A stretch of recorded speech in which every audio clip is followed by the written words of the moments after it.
and gentlemen, welcome back to Cheat Code Jiu-Jitsu. We're still working our side mount attacks, submissions here. I want to move on to a different control position that is probably one of the most important ones from the side control position. It's called stapling. And in particular, I want to work today on stapling with your top leg on his near side arm. Opens up a lot of really fun submissions, but it's also just an incredibly good control position if you're looking to pass on to a better position.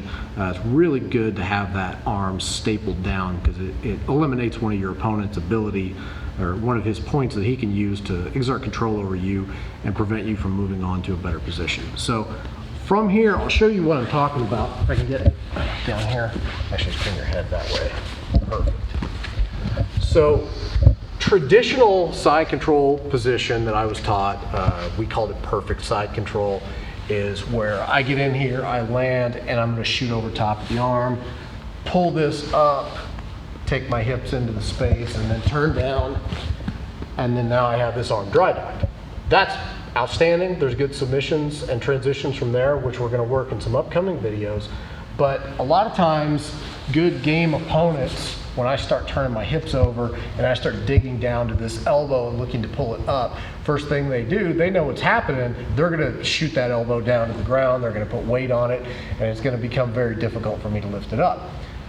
If all you wanna do is just lift up, dry dock, and go to perfect side control, then that's gonna make things very difficult. This does, however, open up an easy transition to I start to pull, he goes down, I let the elbow go, I go to the wrist, I pin the wrist, and then I slide my knee over top, and now I've got the arm stapled. So I'm being kind of nice to him here, but generally what I want is I want the knee over top, I want my foot down on the ground, and then you see this space that I've left in here. I don't want to leave that space, I want to flatten this out and then put as much pressure down as I possibly can. And this can hurt, but you're not going to tap people out with this. It's just going to be really uncomfortable. So the first move that I want to work from this topside staple position for a submission, we call it the crawling arm lock or the Kukuk arm lock.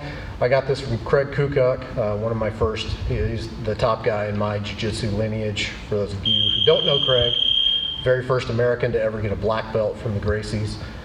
Fantastic instructor. He used to do this one to me all the time.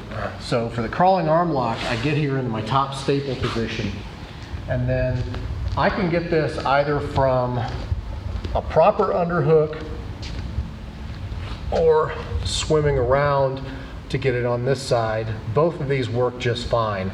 But what I want to do at this point is I want to stretch my opponent out, and I've got to keep really good pressure back on my top staple here because I don't want that arm popping out.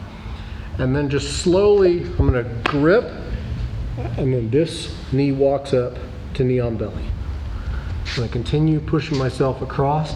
I've got to put downward pressure on his hips here to keep him from turning into me. The other thing that will keep him from turning into me is pulling up on this arm. The more I've got it extended and pulled up, the less he can turn into me properly. And then all I'm going to do from here is I'm going to take my leg that is currently stapled and I'm going to walk it around his head, preferably underneath of his neck, to where now I've got that good lock on, and then I can pop this out and go here. My lock with my arm is right here, just barely above his elbow the whole time.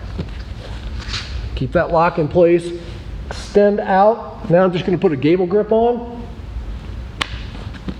and lift up.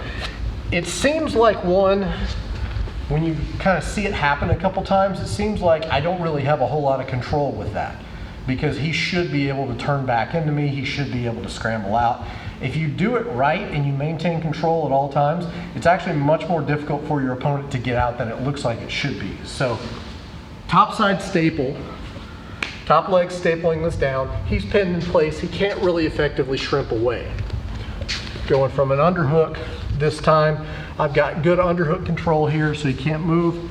I get to my knee on belly position, he still can't move because now I've got his hips pinned and I've got his arm pinned back there. I start to crawl myself out across him, maintaining control right here at the elbow. He can't turn down because he can't lift that back arm up due to the staple, and he can't drop this elbow down due to the elevation.